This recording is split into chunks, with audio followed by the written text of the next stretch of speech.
ఇప్పుడు 'రఘు కుంచే' గారు యాడ్ అయ్యారు. అవును. యాడ్ అయిన తర్వాత ఏంటి అంటే మనకి ఇండస్ట్రీ సైడ్ నుంచి ఒక పెద్ద సపోర్ట్ అనేది ఆయన ద్వారా ఉండడంతో కొంచెం నాకేదైనా టెన్షన్స్ ఉన్నా, ఏమున్నా ఆయనకి చెప్తే గనక దానికో సొల్యూషన్ చెప్పేవారు వెంటనే. హ్మ్. లేదురా ఇలా చేస్తే సెట్ అయిపోతది, ఇలా చేస్తే సెట్ అయిపోద్ది అని చెప్పినప్పుడు మనకు కొంచెం ఆ చిన్న ఫ్రీడమ్ ఉండేది సార్.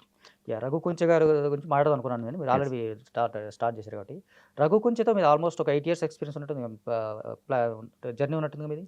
అహా! లేదు సార్. లేదు, లేదు. లేదా? లేదు సార్. అంటే ఇంతకుముందు 'రఘు కుంచె' గారు ఏదో ఇంటర్వ్యూలో మాట్లాడినట్టుగా నాకు తెలుస్తుంది. అహా! అంటే 8 ఏళ్లుగా నాకు తెలిసి ఇతను అన్నట్టుగా మాట్లాడినట్టుగా ఒక ఐడియా అహా! ఉంది. లేదు.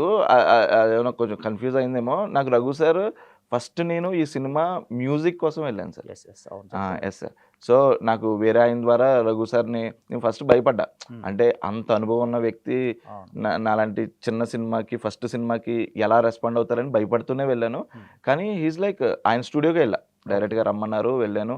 సో, స్టోరీ నేరేట్ చేశాను. చాలా చాలా ఒక అన్నయ్యలాగే ఆయన మమ్మల్ని ట్రీట్ చేశారు. సో, చాలా ఈజీ అయింది సార్. ఓకే. ఆయనకి ఫస్ట్ మ్యూజిక్, దాని తర్వాత నేను యాక్టర్‌గా కూడా చేయను సార్. అది ఎట్లా జరిగిందనేది అంటే అంటే మ్యూజిక్ డైరెక్టర్‌గా తీసుకోవాలనేటువంటి మీరు ప్రయత్నం చేశారు యెస్ సార్. మాక్సిమం. ఓకే చేశారు. ఆయన కూడా ఓకే చేసారు యెస్ కదా! సార్. Yes sir. ఓకే చేశారు. మ్యూజిక్ డైరెక్ట్ చేయడానికి యెస్ రెడీగా సార్. ఉన్నారు. యాక్టర్‌గా తీసుకున్నటువంటి జర్నీ ఎలా ఉంది సార్ అసలు? అంటే నాకు ఆయన యాక్టర్‌గా ముందు నుంచి చాలా స్క్రిప్ట్‌లని అనుకుంటా ఉన్నా. 'పలాస' చూసాను 'పలాస' సార్ నుంచి నేను. ఫస్ట్ సినిమా సో, ఆయనదే కదా! 'పలాస' చూసినప్పుడు he is a complete actor అనిపించింది నాకు. ఓకే. సో, కాకపోతే ఏంటి అంటే ఇప్పుడు అంత పెద్ద యాక్టరు ఆ! మన బడ్జెట్‌కి వస్తారా రారా అని భయం ఉంటది కదా సార్. అవునవును. సో, దట్స్ వై నేను ఫస్ట్ మ్యూజిక్ అనే అడిగా. సో, ఆయనకి కథ నచ్చింది అన్న కాన్ఫిడెన్స్ నాకు వచ్చిన తర్వాత హ్మ్. సరే ఒకసారి అడిగి చూద్దాం. ఓకే. అడిగి చూద్దాం అన్నట్టే అడిగాను. కానీ ఓకే. లక్కీగా ఆయన క్యారెక్టరైజేషన్ బా నచ్చింది. ఆయన హ్మ్. వెంటనే యాక్సెప్ట్ చేశారు. అండ్ చాలా కంఫర్ట్ ఇచ్చారండి. ఓకే. ఫినాన్షియల్‌గా కూడా చాలా కంఫర్ట్ ఇచ్చారు. అంటే ప్రెజెంటర్‌గా కూడా ఆయన పేరేసుకుంటున్నాడు యెస్. కదరా! Yes sir. 'రఘు కుంచె' ఎందుకంటే ప్రెజెంటర్‌గా. ఆయన సినిమా కొంచెం ముందుకెళ్ళిన తర్వాత ఆయన కూడా కొంచెం పెట్టారు సార్. ఫైనాన్షియల్‌గా కూడా ఫినాన్షియల్‌గా కూడా సపోర్ట్ ఆయన కొంచెం బడ్జెట్ పెట్టారు సార్. దట్స్ వై ప్రొడక్షన్‌లో భాగస్వామి అయ్యాడు యాక్చువల్‌గా yes sir. Partner yes sir. చూస్తే కనుక. Yes sir.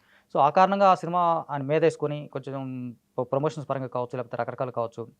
ఎక్కువ బాధ్యత తీసుకునే అవకాశం ఉందా 'రఘు కుంచె'? చాలా తీసుకున్నారు సార్. హ్మ్. చాలా. అంటే ఫినాన్షియల్ సైడ్ నుంచి కాదు సార్. అదే. సినిమా ప్రమోషన్స్ పరంగా సినిమా చెప్తున్నా. నచ్చి ఆ!